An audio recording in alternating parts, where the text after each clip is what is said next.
Permite tú, Señor, que tu vida pueda fluir esta noche.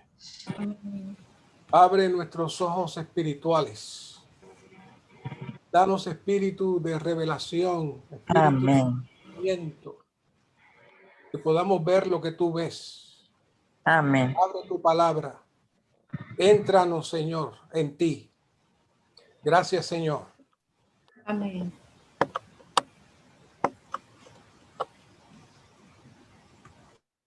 Gloria al Señor. Amén. Anoche entramos a este mensaje muy, digamos, diferente, que se titula Las viudas. Cuando los hermanos me dieron los temas para trabajarlos, pues no me había fijado bien cuando vi este segundo mensaje, las viudas. Me dije a mí mismo, ¿qué podré yo hablar de las viudas? No obstante, la Biblia está diseñada por Dios de tal manera que todo lo que hay es para nuestro disfrute. Todo lo que hay es para que Dios avance, para que Dios gane. Así es que esta noche esperamos que el Señor nos guíe y nos alumbre en este mensaje. Así que vamos a mirar este asunto de las viudas, y ya que está el tema, quise traer algún poco de trasfondo. Y dentro del tema de las viudas vamos entonces a descubrir algunos puntos cruciales sobre el tema del matrimonio y sobre el tema del vivir en la vida de iglesia. Así que vamos a mirar una visión más profunda del tema del matrimonio, nuestra relación con Dios, nuestra vida de iglesia, a través de este tema de las viudas. Es sorprendente que el tema de las viudas en la Biblia es muy constante. En el Antiguo Testamento hay un sinnúmero de citas de las viudas. Y hay algunas viudas que fueron importantes, que tocaron el mover de Dios de alguna manera, ayudando a los santos, los siervos de Dios. Pero en el Nuevo Testamento, el tema de las viudas se recrudece y se convirtió, podemos decir, en una situación social de peso. Y se comenzó a coser ese asunto de las viudas desde el Antiguo Testamento, y encontramos, como les dije, muchas citas, inclusive en Isaías 1:17, que nos da más o menos una impresión de cómo se veía el asunto de las viudas en ese tiempo, donde dice: aprended a hacer el bien, buscad lo justo, corregid al despiadado, defended al huérfano y abogad por la viuda. O sea que la viuda estaba al nivel del huérfano, del desamparado, del necesitado, y en virtud de eso siempre hay una deferencia de parte de la palabra hacia las viudas. Cuando entramos al Nuevo Testamento todavía es mucho más intenso, y se nota ya una situación que la iglesia tuvo que enfrentar. Y en el Nuevo Testamento se nota que las viudas estaban en un nivel muy crucial en términos de sus necesidades personales. Así que usualmente en esos tiempos, hoy no tanto, porque en algunos casos sí, pero hoy hay mucha más liberalidad. Pero en aquellos tiempos la mujer casada dependía completamente de su marido para cuidar a sus hijos y su subsistencia. Así que cuando el marido moría y tenía niños pequeños, quedaba completamente desprovista. En el Nuevo Testamento hay 3 parábolas que todos conocemos. La primera es precisamente una viuda que muere su único hijo. Con el trasfondo que les traje, muere el marido y muere el único hijo que era el que pudiera ayudarla a ir adelante, era dejarla a ella completamente desprovista, sin nada. Así que cuando están pasando el entierro, el Señor se detiene y tiene misericordia de esa viuda y resucita al hijo. Quizás nos fijamos en la resurrección y que le resucitó un hijo a una viuda, pero realmente el Señor sabía que ese era el único sustento, el único apoyo que esa mujer le quedaba y había muerto. Y el Señor lo resucita. Así que lo próximo es, esta la conocemos más, es la viuda que, como dijimos, muy pobre, ofrendó todo lo que tenía, muy poquito, pero era todo lo que tenía. Y el Señor dice, esta mujer, esta viuda, ha dado más que nadie, porque dio todo lo que tenía. Dio todo lo que tenía. Y la tercera viuda es la que conocemos más, que es la viuda que ora e intercede al juez justo para que le haga justicia sobre un adversario que la acosaba. Obviamente, igual una mujer sola tiene una persona que le está acosando, así que ella va al juez que por favor la ayude a resolver ese problema con ese adversario. Todo eso tiene una tipología, pero no voy a entrar en ella, solamente estoy citando cómo se cita este asunto de las viudas en el Antiguo y Nuevo Testamento desde la perspectiva de que era una necesidad, era una situación social muy difícil, y entonces la iglesia absorbe esa situación. La iglesia absorbe esa situación. En Hechos 6:1 vemos cómo la iglesia hereda el problema social de las viudas, que dado al posible fallecimiento, dice ahí que los discípulos, había una conversión muy grande de discípulos, y eso por un lado es bueno, pero por otro lado, de esos muchos discípulos, imagínense, si la primera vez se convirtieron 3,000, después 5,000, el porcentaje de personas que muriera después de cierto tiempo, pues era muy alto. Así que la iglesia hereda el problema social de las viudas, que ya existía de siempre, pero esta vez eran hermanas de la iglesia. Así que había un problema ahí entre las viudas de los griegos y las viudas de los judíos, y las viudas de los griegos se quejaban que no las atendían igual. Aparentemente los discípulos estaban completamente inmersos en ese asunto de estar atendiendo las mesas, sirviendo comida todos los días, ¿se imaginan? O sea, era una situación muy complicada, al punto que el apóstol Pedro dijo, un momento, yo no puedo estar sirviendo mesas, yo necesito tiempo para orar, necesito tiempo para la palabra. Y entonces se eligen una serie de hermanos que pudieran servir las mesas, y eran hermanos con unas cualidades especiales que tenían, además de la capacidad de servir las mesas, también pues eran evangelistas y eran hermanos muy especiales que estaban ahí sirviendo. Así que ese era el trasfondo de este asunto de las viudas. Era una situación complicada. Entonces, cuando llegamos a Timoteo, Pablo comienza a ajustar el asunto. En Hechos parece que ellos recibían a toda la que aparecía, sin discriminar. Que entre, tiene hambre, venga, entre.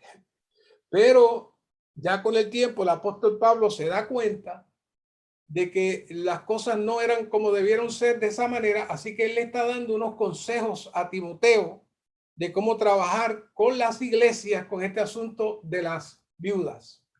Así que en 1 Timoteo 5:9 dice, sea puesta en lista. O sea que había una lista para sentarse a recibir los beneficios. Solo la viuda no menor de 60 años que haya sido esposa de un solo marido. Es decir, que habían ciertas viudas que parece que sí tenían más de un marido, que habían tenido más de un marido y había muerto. Así que el apóstol Pablo le dice que sea viuda no menor de 60 años y que haya sido esposa de un solo marido. Y luego dice, más la que en verdad es viuda. Ese insinúa que hubo algunas que eran viudas, pero no estaban tan mal económicamente y tenían cierta manera de sobrevivir, pero se hacían pasar como que tenían necesidades. Y entonces Pablo dice, más la que en verdad es viuda y ha quedado sola, ha puesto su esperanza en Dios y continúa en peticiones y oraciones noche y día.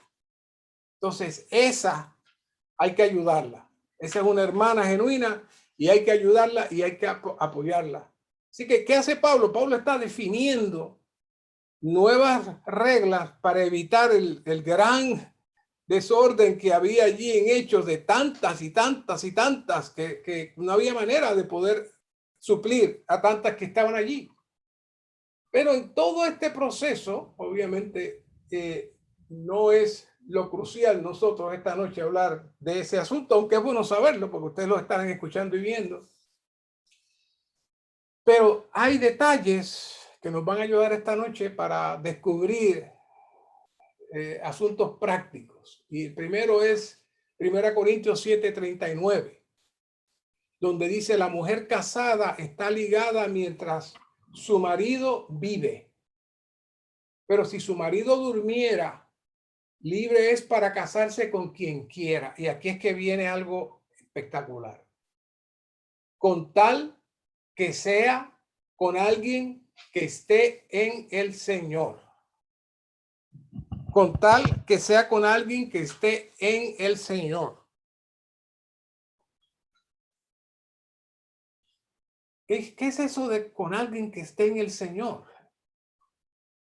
Así que esta visión de contar con alguien que esté en el Señor nos abre una visión muy, muy maravillosa de la relación que debe existir de una pareja en la vida de iglesia. La pregunta es, ¿por qué era necesario que una vida tuviera un marido que estuviera en el Señor? Si nos vamos al Antiguo Testamento, vamos a darnos cuenta que ese mismo principio, no únicamente con la viuda, sino con el matrimonio como tal, encontramos esa misma línea. En Génesis 24:2, y dijo Abraham a su siervo, el más antiguo de su casa, quien gobernaba todo lo que él tenía, pon tu mano debajo de mi muslo y te haré jurar por Jehová, Dios de los cielos y Dios de la tierra, que no tomarás para mi hijo mujer de las hijas de los cananeos entre las cuales yo habito. ¿Qué seriedad? Sino que irás a mi tierra y a mi parentela y tomarás mujer para mi hijo Isaac. ¿Qué tiene que ver eso con nosotros? Bueno, lo que está diciendo ahí es lo mismo que le dijo Pablo a las viudas. Si se casan, que sea en el Señor. ¿Qué es en el Señor? Tiene que ser con un hermano. Tiene que ser con un hermano. En el tiempo de Abraham era mi tierra y mi parentela. En nuestro tiempo es de la vida de iglesia. ¿No le parece? Ahora, eso hay que aplicarlo también a nuestros hijos y a nuestras hijas. Y no saben ustedes, a lo mejor saben en Colombia, pero por lo menos aquí en Estados Unidos y Puerto Rico, eso es un gran problema. Mucha soltura de nuestros jóvenes con relaciones en su juventud con muchachas, muchachos que no están en la iglesia. ¿Cuál es el resultado? Frialdad espiritual, alejamiento de la vida de iglesia, alejamiento de la palabra del Señor. ¿Por qué? Porque se está mezclando con alguien que no es de la familia. Por eso Abraham fue tan estricto y le dice al siervo: no permita que se junten con las hijas de los cananeos.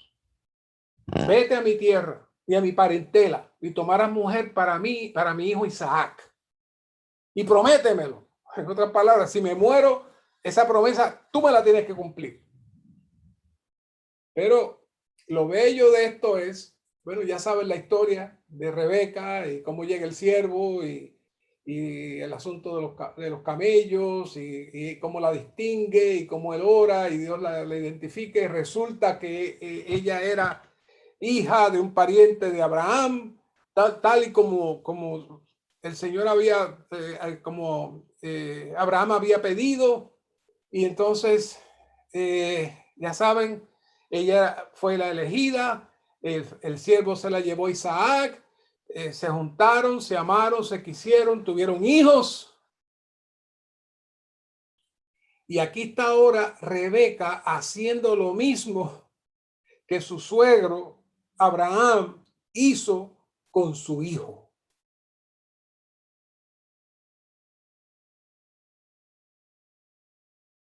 Y dijo Rebeca a Isaac: fastidio tengo, oiga estas palabras, fastidio tengo de mi vida a causa de las hijas de Het. Si Jacob toma mujer de las hijas de Het, como estas, de las hijas de la tierra, palabras muy simbólicas. Fíjense esta expresión: ¿de qué me servirá la vida? ¿Qué les parece?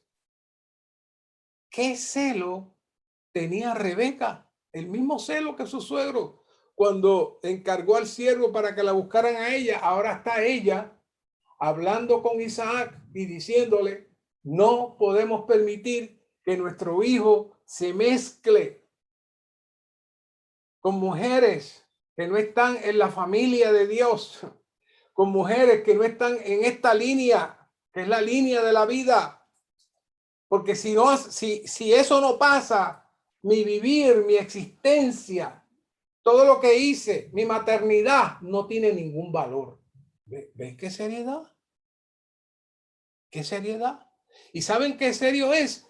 Que si se corta el camino de la línea de la vida y nuestros hijos y nuestras hijas se mezclan con los hijos de los cananeos o con las hijas de la tierra, con los hijos del mundo, entonces se perdió. Dios no tiene manera de seguir adelante. Y usted me dirá: ay, hermano, pero es que ya son jóvenes, ya yo no puedo hacer nada, ya ellos son adultos, ellos deciden lo que quieran. Es cierto. Pero hay muchos niños pequeños que están creciendo. Y nosotros tenemos que buscar la sabiduría de Dios con nuestras niñas y nuestros niños, de Él diciéndoles que su vida, y cuando ellos crezcan y sean papás y sean mamás, que es para el Señor. Hay que hablarle a nuestros hijos así desde ahora.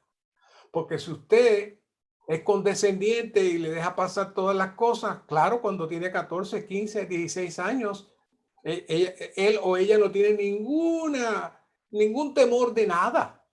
Y es lo mismo estar con uno del mundo, un ateo, no importa. Me gusta, es bonita, es bonito, es bien bueno y ya. No. Nosotros los padres necesitamos tener este espíritu de Rebeca. ¿De qué me servirá la vida? A eso se refería cuando el apóstol Pablo le dice a las viudas: se pueden casar otra vez, no hay problema, están libres, su esposo murió, pero que sea con alguien que esté en el Señor. Ese es Pablo. Y ese consejo no es solamente para las viudas, ese consejo es para todos, para todos. Entonces, cuando vamos al apóstol Pablo, encontramos que es aún más directo. Y dice en 2 Corintios 6:14, no os unáis en yugo desigual con los incrédulos. Ahí lo dice. Porque qué compañerismo tiene la justicia con la injusticia. Y qué comunión la luz con las tinieblas. Y qué concordia Cristo con Belial. O qué parte el creyente con el incrédulo. Más claro no puede estar. Pero como que no nos gusta leer esas cosas. ¿Y qué acuerdo hay entre el templo de Dios y los ídolos? Porque nosotros somos, aquí está, el templo del Dios viviente. Como Dios dijo, habitaré entre ellos y entre ellos andaré y seré su Dios y ellos serán mi pueblo. Y el 17, por lo cual salid de en medio de ellos. ¿De quiénes? De los cananeos. De todos los que no son de la familia de Dios y apartaos, dice el Señor. Y no toquéis lo inmundo. Así lo ve el Señor. Y no toquéis lo inmundo, y yo os recibiré. Y seré para vosotros por padre, y vosotros me seréis hijos e hijas, dice el Señor Todopoderoso. ¿Se acuerdan que hablamos la vez pasada que el matrimonio es la extensión de Cristo y la iglesia? Que el gran misterio es el vivir del matrimonio y que nosotros, los casados, somos el espejo de Cristo y la iglesia. Entonces, nuestros hijos son los hijos de Dios y nosotros somos hijos de Dios. ¿Por qué? Porque estamos andando conforme a su voluntad y a su deseo. Ese es el primer punto de las viudas, que mucho había de las viudas, Segundo punto de las viudas. En 1 Timoteo 5:11 dice, pero viudas más jóvenes no admitas, porque cuando son impulsadas por sus deseos, descuidando a Cristo, quieren casarse. Es decir, por un lado el apóstol Pablo está de acuerdo que las viudas se casen, pero Pablo sabe que hay las viudas jóvenes, por ser jóvenes, se casan por el impulso o se enamoran por el impulso. No se enamoran porque oraron al Señor y Dios le mostró y ellas lo llevaron a comunión. No, no, el impulso, dice Pablo, impulsada por sus deseos, descuidando a Cristo, es decir, no teniendo comunión con el Señor. Se casan con quien sea. Así que Pablo es muy cuidadoso. Así que no me traigan viudas jóvenes aquí, no me las pongas en la lista porque son un problema, son una contaminación.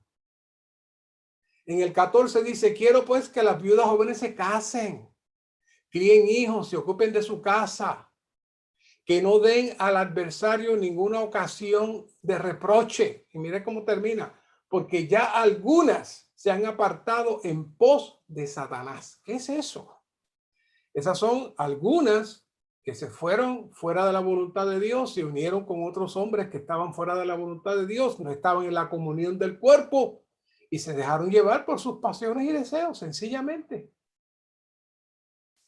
Y la semana pasada tocamos bastante profundo este tema del adulterio y este tema se menciona otra vez en esta lección. Pero se menciona en relación a las viudas, pero esto hay que tomarlo para todos. Y explica que el adulterio es cuando un hermano, y digo hermano porque estamos hablando de hermanos, tiene relaciones extramaritales si está casado, y la fornicación cuando se tiene relaciones íntimas fuera del matrimonio. Eso lo explica bastante la lección que ustedes tienen. Y la pregunta es, ¿por qué Pablo está hablando estas cosas a la iglesia? Bueno, porque hay una cosa que se llama carne. Y lo que resta del mensaje es para hablarles a ustedes de por qué Pablo le pone freno a las viudas jóvenes, porque la experiencia que tiene con ellas es que se dejan llevar por sus impulsos carnales y no por el espíritu. Y en Génesis 6:4 ocurre un evento sumamente extraño, pero está ahí. Y dice, los nefilim estaban en la tierra en aquellos días. Y también después cuando los hijos de Dios se llegaron a las hijas de los hombres y ellas les dieron a luz hijos.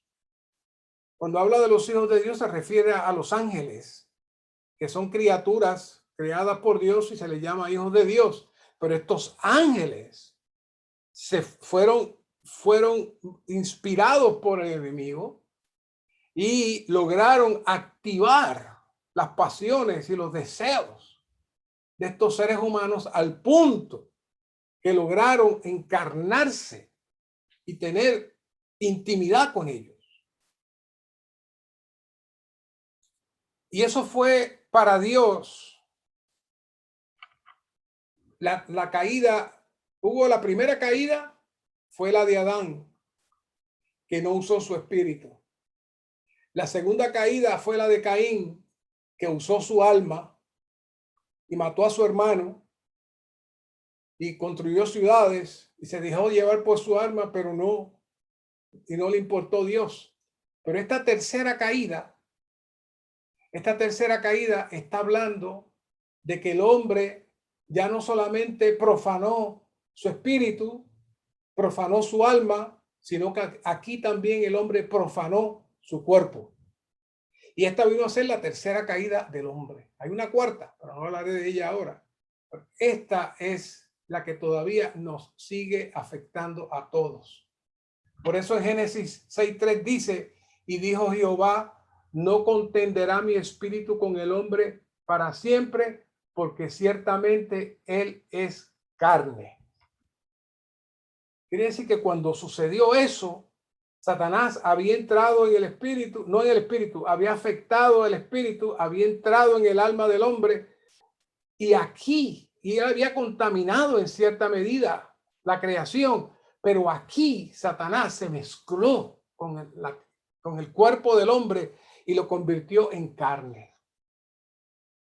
Claro está, siempre les traigo la aclaración que la palabra carne aquí no se refiere a la piel ni los tendones, sino que la palabra carne aquí en el griego es sarx, que significa la mezcla de la naturaleza satánica con nosotros. Eso es el sarx. Pero no existe otra palabra. En inglés sí hay variedad de palabras. Nosotros solamente le llamamos a la carne de que nos comemos le llamamos carne, a la carne de nuestro pellejo le llamamos carne y a la carne del pecado le llamamos carne. Pero en inglés existe otra palabra aparte de meat o flesh. O sea que el flesh es más que la carne física. Es algo interno que está dentro de nosotros, que es lo que el hombre se convirtió, y eso completó la contaminación del ser tripartito del hombre.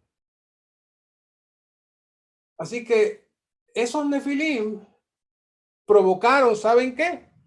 Que Dios eligiera buscar a Noé y destruyera completamente toda esa generación. ¿Saben por qué? Porque lo que Satanás estaba buscando era precisamente producir una nueva generación contaminada con demonios y terminar con el hombre. Y él producir una nueva generación de hombres mezclados con Satanás para imitar a Dios y él tener entonces una descendencia de hijos directos de él. Es lo que él quería hacer. Así que cuando Dios vio eso, Dios entonces, asociado con Noé obedeció a Dios y construyó el arca, vino el diluvio y solamente 8 personas se salvaron. Pero algo pasó. porque aunque los descendientes directos de los Nefilim murieron, dentro de los 8 que habían allí, había contaminación. Y poquito a poquito, esa contaminación se fue moviendo y nos encontramos con el número 1333 que dice, cuando ellos entraron a la tierra prometida, se encontraron con esos gigantes.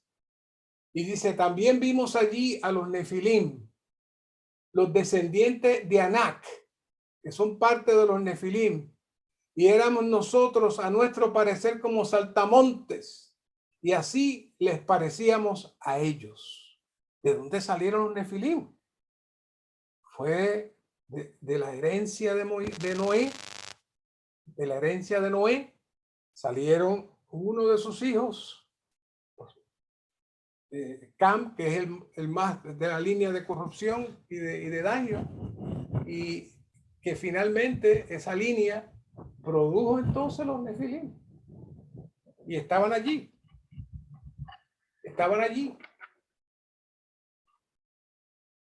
Y entonces Deuteronomio 2.1 dice, también ellos son como los anaseos, que eran considerados refaitas, pero los moabitas le llamaron emitas. Y los emitas habitaron allí antes, pueblo grande y numeroso y tan alto como los anaseos. ¿Por qué les traigo todo esto? Porque la carne se disfraza. Los Nefilim se disfrazaron y fueron cambiando de nombre. Después se llamaron anaseos, después se llamaron refaitas, después se llamaron emitas. Pero todo era exactamente la misma descendencia. Y todavía en Josué 11:22 dice, ninguno de los anaseos quedó en la tierra de los hijos de Israel. Y aquí es que viene el asunto. Solamente quedaron algunos en Gaza, en Gad y en Asdod. Pero quedaron. Así que el hombre se hizo carne y el diluvio no pudo exterminar por completo la contaminación causada por esta mezcla diabólica que se mantuvo y evolucionó. De todas las tribus que el pueblo se enfrentó en la tierra prometida, los descendientes de los Nefilim fueron su mayor reto para obtener la buena tierra. Si miramos esto en un sentido tipológico, la carne es el gigante más grande que todos necesitamos vencer en la vida de iglesia. El problema mayor es que evoluciona, cambia de nombre y se esconde. ¿Cuál es el mayor trabajo de Satanás hoy? Activar la carne de cada uno de nosotros. Si se activa la carne, los demonios tendrán cabida en nuestra alma y en nuestro cuerpo. Usted dirá que los demonios. La atmósfera satánica incluye nuestra alma y nuestro cuerpo si no es santificada para el Señor. Si no es santificada para el Señor. Veaste esta trilogía de versículos que están aquí. Y ahí, el último de ellos lo conocemos muy bien. Pero vean los que lo antecede.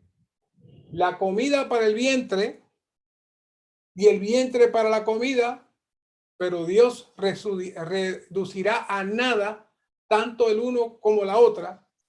Pero el cuerpo no es para la fornicación, sino para el Señor, y el Señor para el cuerpo.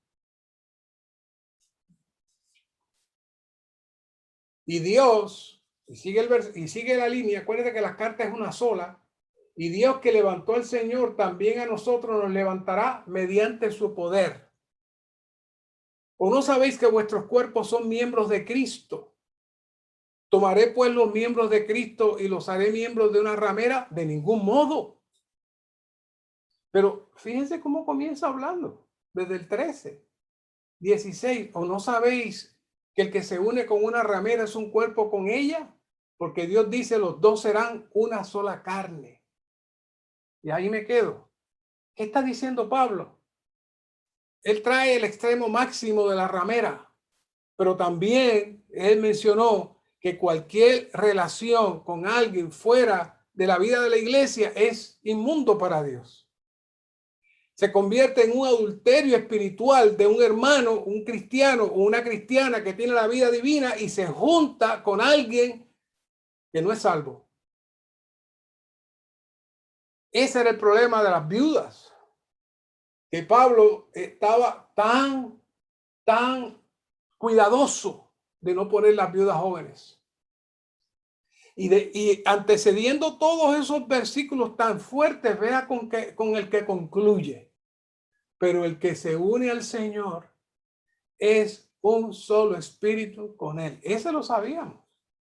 Pero mire todo lo que lo antecede. ¿Qué está diciendo? Tenemos dos maneras. O usted une su alma y su cuerpo con lo inmundo, o usted se une al Señor y es un solo espíritu con él. Y el 18, el verso 17 está conectado al 18. Huid de la fornicación. Cualquier otro pecado que el hombre cometa está fuera del cuerpo, mas el que fornica contra su propio cuerpo peca. ¿O ignoráis que vuestro cuerpo es templo del Espíritu Santo, el cual está en vosotros, el cual tenéis de Dios y que no sois vuestro? Porque habéis sido comprados por precio. Glorificad pues a Dios en vuestro cuerpo. Y fíjense lo que el Señor dice aquí. Mateo 12:28.